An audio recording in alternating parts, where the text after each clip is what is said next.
गांव के बाहर खेतों और पुराने पीपल के पेड़ों से घिरी एक बेहद सुनसान जगह पर एक पुरानी चाय की दुकान थी, जहां रमेश नाम का एक लड़का रोज शाम ठीक 8 बजे अपने दोस्तों के साथ चाय पीने जाया करता था।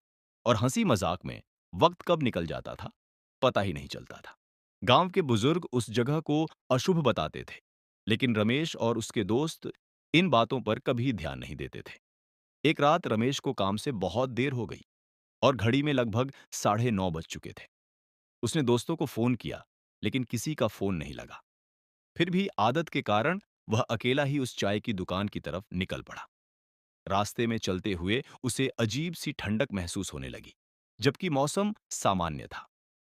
पीपल के पत्ते बिना हवा के हिल रहे थे और दूर कहीं से कुत्तों के रोने की आवाज आ रही थी। जब वह चाय की दुकान पर पहुंचा, तो वहां एक अजीब सन्नाटा था और बिना कुछ पूछे दुकानदार ने उसके सामने चाय रख दी। रमेश ने सोचा शायद रोज आने की वजह से दुकानदार उसे पहचानता है। उसने चाय की पहली चुस्की ली तो महसूस हुआ कि चाय ठंडी है, लेकिन फिर भी उससे भाप उठ रही है।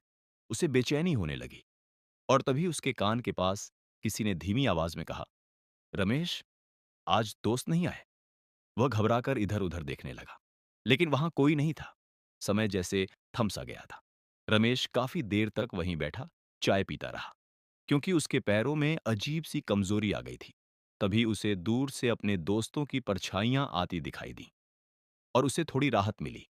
लेकिन जैसे-जैसे वे पास आते गए, उसने देखा कि उनके चेहरे भावहीन हैं और उनके पैर जमीन को छू ही नहीं रहे। रमेश डरते हुए बोला, तुम लोग इतनी देर से कहां थे?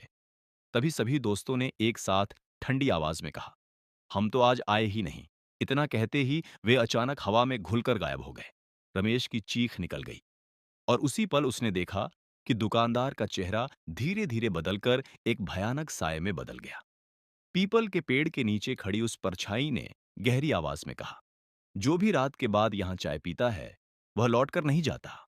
रमेश भागना चाहता था, लेकिन रास्ता जैसे खत्म हो चुका था।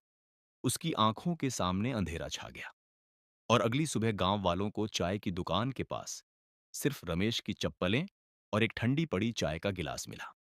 तब से गांव में यह कहा जाता है कि अगर कोई रात के बाद उस सुनसान चाय की दुकान के पास से गुजरता है, तो आज भी एक फुसफुसाती आवाज सुनाई देती है, चाय गरम है, बैठो रमेश।